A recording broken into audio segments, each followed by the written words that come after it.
Should you put your money into Nvidia? Let's explore its business and determine whether it's a good long-term investment or not. I'm going to share with you a pessimistic narrative, and then we're going to look at the business itself and see if the metrics either reinforce that pessimism or debunk it. Nvidia stock is often considered overvalued, trading at high price-to-earnings and price-to-sales ratios.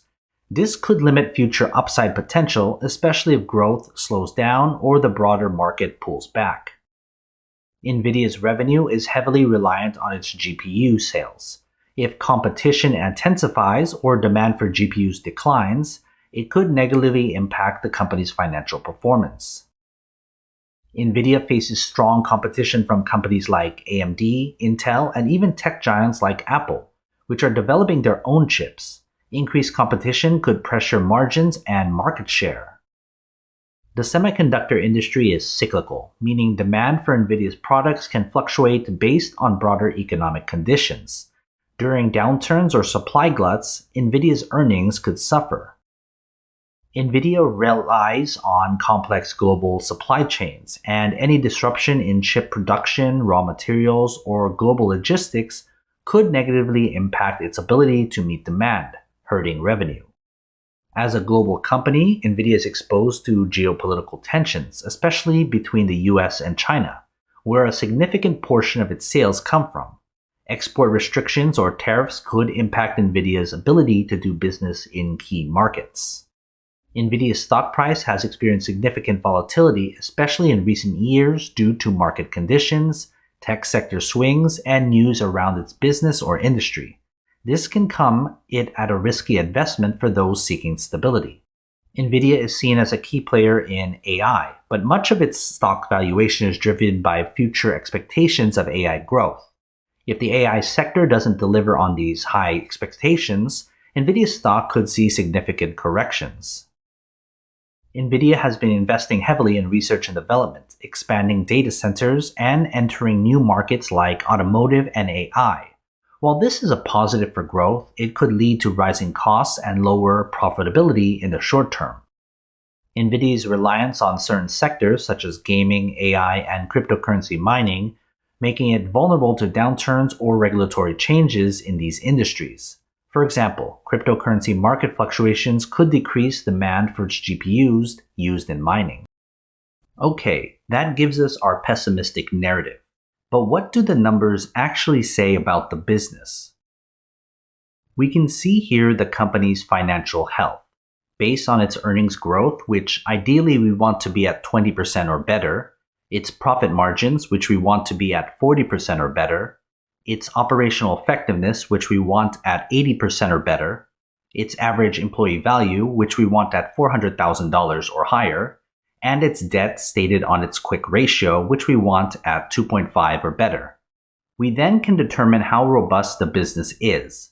By adding the points given to each metric, we can clearly measure from a total of 25 points whether the business is healthy enough, either disproving our pessimistic narrative or reinforcing it with weak metrics. Next, we can see the opportunities afforded to shareholders in the company, important for folks like you and me who are thinking of buying the stock. Based on its dividend yield, which ideally we want at 4% or higher, its payout ratio, which we want at close to 0%, its cash and its equivalent, which we want at $75 billion or higher, and stock returns to a maximum of 10 years, which we want at 15% or higher. We then can determine how much you're benefiting as a shareholder, but at the same time, how much the company is spending to accommodate these shareholders. By adding the points given to each metric, we can clearly measure from a total of 20 points, whether you're more likely to be seen as an investor of the stock or merely speculating on it. Third, we can see the business valuation of the stock, based on its P/E ratio, which we want as low as possible, its PEG ratio, which we also want as low as possible, its 200-day simple moving average, which we want to be negative 10% or worse, its short float, which ideally we want to be as close to 0, and the average Wall Street rating, which we want to be as close to 1 as we can get. We can then get a pretty good idea whether the stock is too optimistic about its business, thus proving our pessimistic narrative, or if we're looking at a real bargain.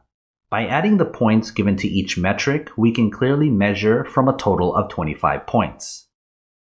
Now we can add up our 14 metrics and it'll give us a point total, which we can compare with our pessimistic narrative.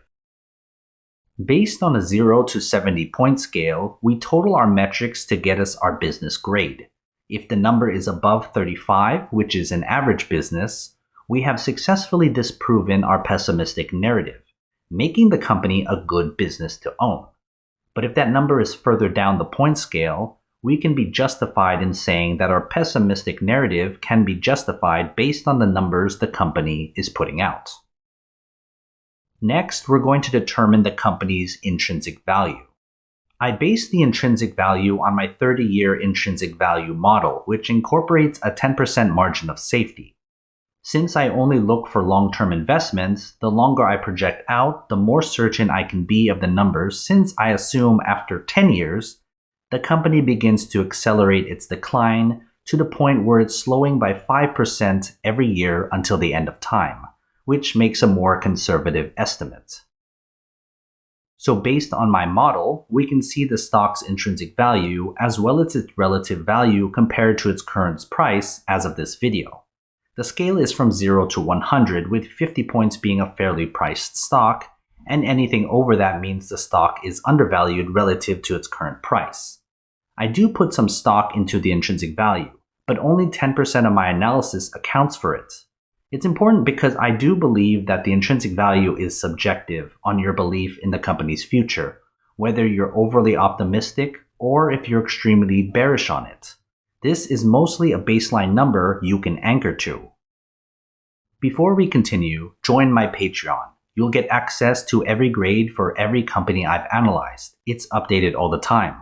Go to patreon.com/GrowthShares or click on the link in the description. I'm now going to combine the point totals for the business and the intrinsic value to get our company's final grade. We have our pessimistic narrative, and now we have our final grade based on these weighted factors to compare whether our narrative matches up with the company. The scale is from 0 to 100, with 50 being an average investment and any total above that being a good or even great investment. This final grade is my base, and it will supplant the pessimistic narrative I drew up at the beginning of this video, or it'll reinforce it if the final grade is below 50. Now, I want to note here about investing with your emotions. I know many of you watching are new investors, and like many at the beginning of their journey, it can be difficult if you own this stock, and my conclusion was different from what you wanted to hear. It's important to take emotion out of the equation. If you disagree with me in any way, you shouldn't take it personally even if you do have a financial stake in the stock. Realize this, if the stock is as good as you believe it is, it'll go up regardless of what either of us say. So, if you're wondering what kind of investor you are, you can take my quiz on just that. It's a quick 10-question assessment that'll let you know whether you're a value investor, a growth investor, or anything in between. I left a link to the video in the description. If you found this analysis helpful, consider liking this video and subscribing. Invest wisely, and as always, take care of your money.